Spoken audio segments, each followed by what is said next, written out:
why would I tell a story the day after St. Patrick's Day? And then I thought, no, I listen to Oprah. I really don't. Actually, I was thinking, I'm going to say, like how you hear from Oprah, just put things out in the world. You guys do that, right? Like Oprah says, like, just say it is and it will be. I'm like, maybe that's not Oprah, but I'm going to attribute it to her. It might have been like the Real Simples I like to read at my mom's. Like, they're just like, just say you're going to do it and it's going to happen. I was like, I'm going to tell more stories this year, and the girls will not have dance class the day after St. Patrick's Day when we've done 15 shows and 2 parades in the last 72 hours. So that won't happen. But you know what? Actually, I was wrong, and they did have dance class tonight, and I did have to get a babysitter. Like, it was a little, I was confused. But that actually kind of goes along with me. I'm usually a day late and $1 short. I also, when I signed up, they can check my email. I was like, I'd love to do the March show, Knowledge is Power. I have a great story about knowledge. And then they sent me the email, and they were like, oh, we're so excited to have you in March for the Early Bird Gets a Worm. And I was like, I've literally never been early to anything in my entire life. Once you have 3 children, you can actually blame them for everything, but my problem started much, much earlier than that. And none of my children were born early. They all had to be, induced out. Didn't get my period early, didn't have a growth spurt early, didn't drink early, like, just really nothing. I texted a family thread, my mom, my dad, my sister, my brother. I was like, oh, I'm gonna tell a story. The theme is the early bird gets the worm. Nothing. I text. No, really, like, I'm not actually sure I have a story. Like, do you think I can decline the invitation?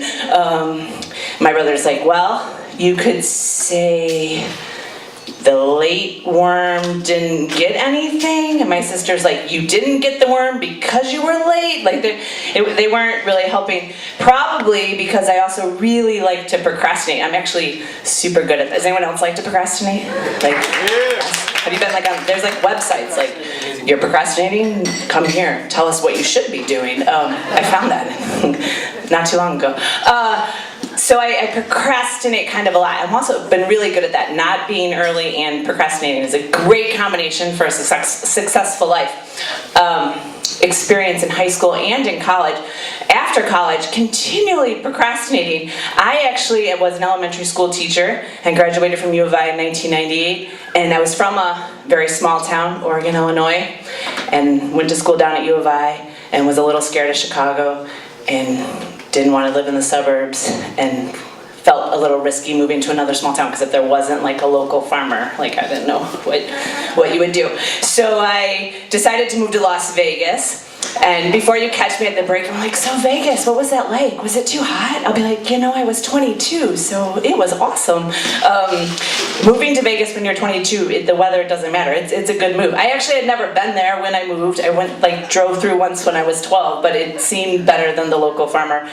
So there I was, and if anyone else has certificates and things that you constantly have to renew when you go to different states, because I've now taught in 4 states, I've taken so very many times. I'm so qualified to teach your children. Like, I can prove this in Pennsylvania and New York and Nevada. They will all let me teach small children. But in Nevada, they also, and I didn't have to do this anywhere else, you have to take a test on the Nevada school law, the U.S. Constitution, and the Nevada Constitution. And when I moved to Nevada, everyone was moving to Vegas. This is like booming 20 years ago, right? The Bellagio's going up, everything's going up.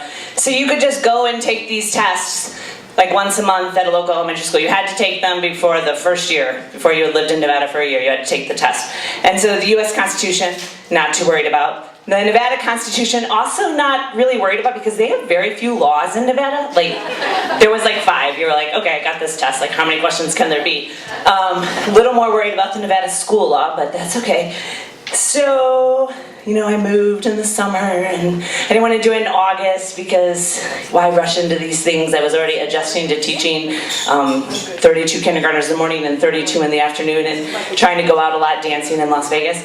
So, didn't take it that month. Then some of my friends and I went to take it one month, the next month, but it was like crowded. It was like a bar, like get one in, one out. Like, so many people had to take this test. So we went out to brunch, true story.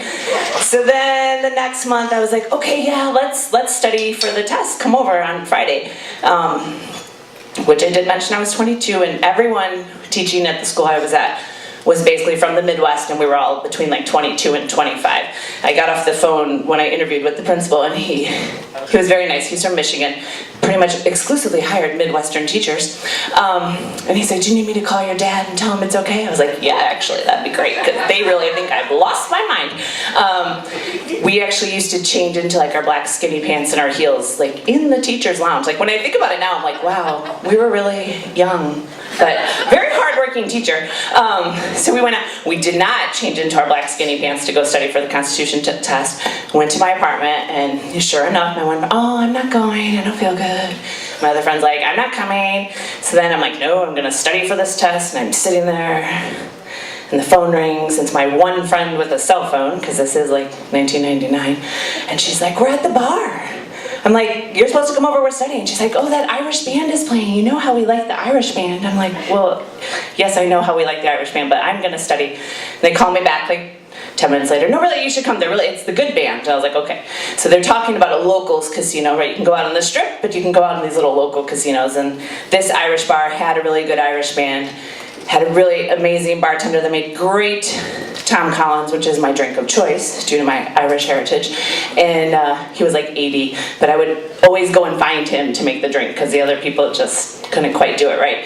So they convinced me that, I should procrastinate one more time and not take the test. So I go to the bar, and it's pretty crowded because it is a good band. And my friend who would call me, she's like, "Oh, let's get Tom Collins," because I'd introduced her to this wonderfully classic drink. But we couldn't just order them from the waitress because you don't know who would make your drink. So we have to fight our way to the bar. And this is actually, I'm making it sound like a problem. It might have been for me. My friend Trista was kind of like the Las Vegas Barbie doll. Honestly, when I met her at the first staff meeting, I was like, "Oh, I won't be friends with her. She was totally in a sorority, and it's never going to happen." Like fake boobs and beautiful blonde hair, but it actually wasn't real. And then she was one of those very, like, don't judge a book by a cover. She was super, super nice, and I loved her dearly.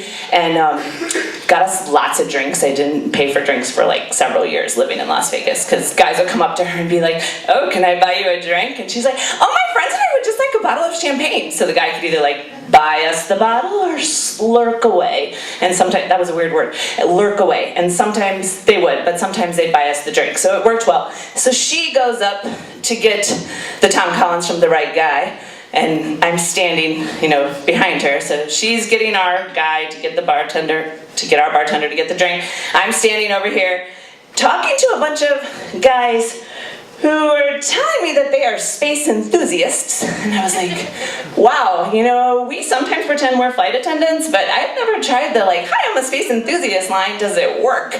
But I was talking to them, so I guess it was. And they're telling me how they're gonna build a hotel for outer space. And I'm like, "Oh my God, Trista, get our drinks, because we need to go back over there, closer to the band."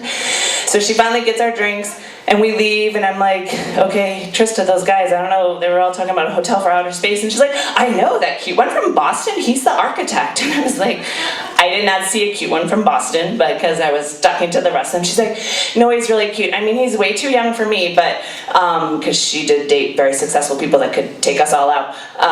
"But you should talk to him." And I'm like, "Yeah, I don't really know about that. Remember, I'm supposed to be at home studying the Nevada school law." She's like, "You're fine." So we're talking, and one of the other space enthusiasts goes to the bathroom, and Trista's like, "Send the architect over from Boston." So the architect comes over from Boston. He's like eating a sandwich and some French fries. And all of a sudden, my friend Jody starts talking to him. And I'm like, "Oh, he is cute." So I'm trying to get in front of Jody, and Jody's trying to get in front of me. And we're kind of going back and forth trying to get the architect's attention. Finally, I told him several stories about how wonderful my life was when I was 12, which maybe I'll come back another day and tell you, if you're lucky, I did have a blessed life when I was 12. And we talked about how much we liked the band, and moving on. And finally, he asked for my number, and he called the next day on Saturday. He asked me for a date on Sunday. He actually canceled the day on Sunday because he had to work, which is a lot of foreshadowing to my current life, because the man I was talking to, listening to that Irish band, is my husband, who I spent much of this last weekend listening to live Irish music all over the city as we watched our three girls dance. So the early bird may not always get the worm, but the slightly tipsy, talkative one who likes to procrastinate certainly can catch one.